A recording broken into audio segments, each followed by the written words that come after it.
शिमला की ठंडी पहाड़ियों में स्थित एक वीरान बंगला आयना विला दशकों से रहस्यमयी घटनाओं का केंद्र रहा है।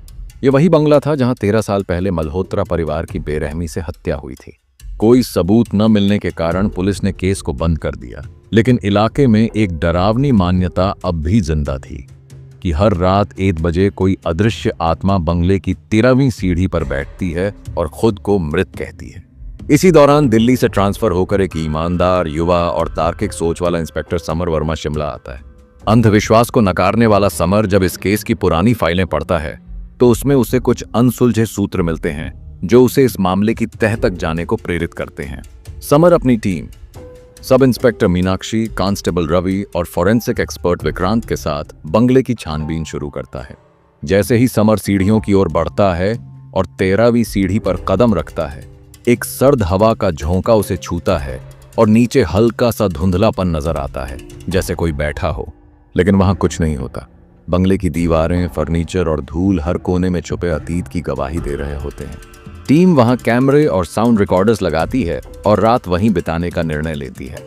रात 12:49 पर कैमरा नंबर 4 में 13वीं सीढ़ी पर एक साया नजर आता है जो अस्पष्ट चेहरा लिए बोलता है, मैंने मारा था, लेकिन मैं मर चुका हूं।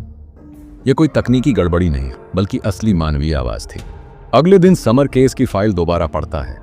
मल्होत्रा परिवार के 4 सदस्य मारे गए थे, लेकिन एक नाम राजू का भी आता है जो घर का नौकर था और लापता घोषित हुआ था।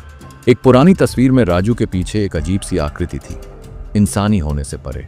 अब समर अकेले बंगले में रात बिताने का फैसला करता है। रात 1 बजे उसके कान में एक सिहरन भरी फुसफुसाहट आती है, समर, तेरा भी वक्त आ गया है। और उसके शरीर पर नाखून जैसे खरोंच के निशान उभर आते।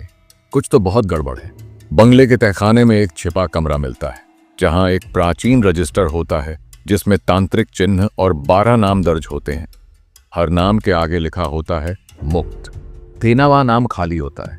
अंतिम पन्ने पर लिखा होता है, 13वीं आत्मा मेरे वंशज से पूरी होगी। इसी क्षण समर को अनाथालय से मिली फाइलों में झटका लगता है। उसका असली पिता कोई और नहीं बल्कि राजू था। अब कहानी निजी हो जाती है।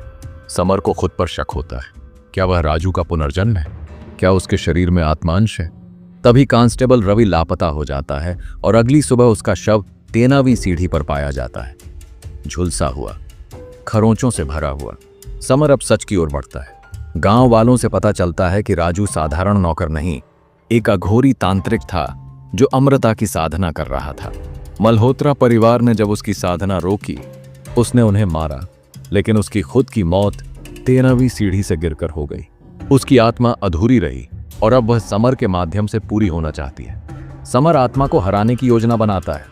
बंगले में तांत्रिक विधि के जरिए आत्मा को बुलाता है और उसी रजिस्टर में 13वां नाम राजू का लिखकर उसे मुक्त करने का प्रयास करता है। आत्मा चीखते हुए विलीन हो जाती है, लेकिन कहानी यहीं खत्म नहीं होती।